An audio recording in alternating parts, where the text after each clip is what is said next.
Mutual inductance of two coaxial coil, और बहुत important topic है। एक तो देखो लास्ट सेल्फ इंडक्टेंस के अंदर हमने पढ़ा था self inductance of a long solenoid, इसका डेरिवेशन पूछ सकते हैं एग्जाम के अंदर, या फिर ये बहुत बार बोर्ड एग्जाम में पूछा गया है mutual inductance of two coaxial coil. Coaxial का मतलब है कि दोनों कोइल के सेंटर से जो लाइन पास हो रही होगी वो क्या होगी, सेम होगी। तो देखो इसका डायग्राम बनाते हैं। पहले तो हमारे पास ये पहली कोइल है,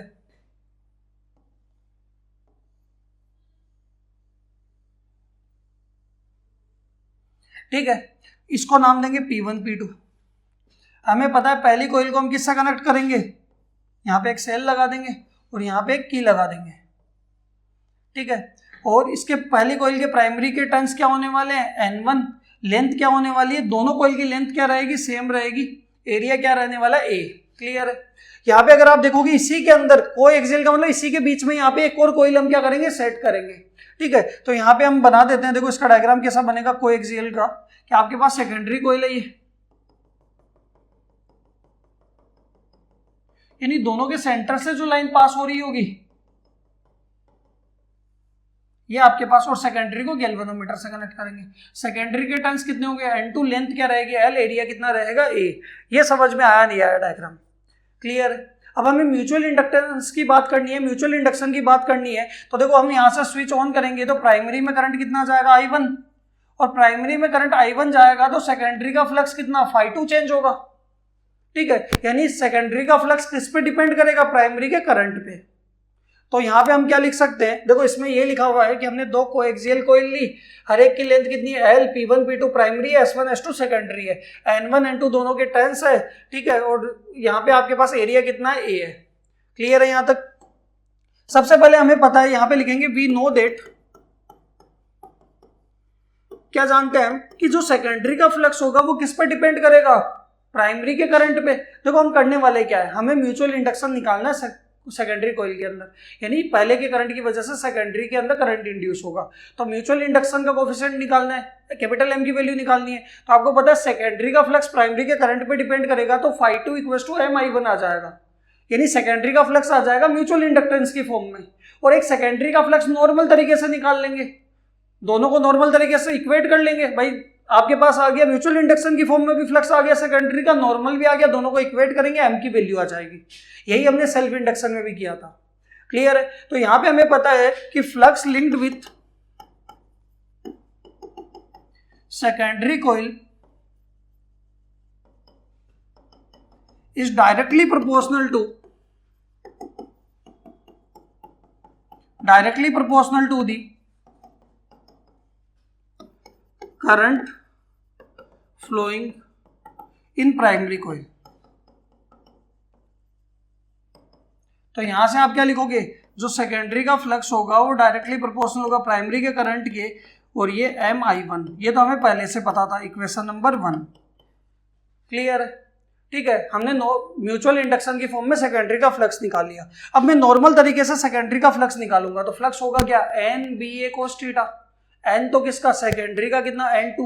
B क्या होने वाला है, तो B एक्चुअल में जो प्राइमरी के अंदर करंट जा रहा है, देखो करंट किसके अंदर फ्लो कर रहा है, यहां से अगर आप देखोगे करंट जा रहा है इस प्राइमरी के अंदर, तो जितना मैग्नेटिक फील्ड प्राइमरी के अंदर आएगा उतना का उतना किसमें आएगा, सेकेंडरी में। एक चीज देखना, मैंने यहाँ पे एक कोइल बनाई और इसके पैरेलल में एक और कोइल बना दिया आगे, तो प्राइमरी में जो मैग्नेटिक फील्ड लाइंस पास होगी उतनी की उतनी सेकेंडरी से पास होगी, यानी मैग्नेटिक फील्ड प्राइमरी का ही क्या होने वाला है, सेकेंडरी से पास होने वाला है, ठीक है। फिर एरिया और cos थीटा, तो हम क्या करते हैं, यहाँ पे फ्लक्स निकालते हैं, मैग्नेटिक फ्लक्स और किसका, सेकेंडरी का, φ2।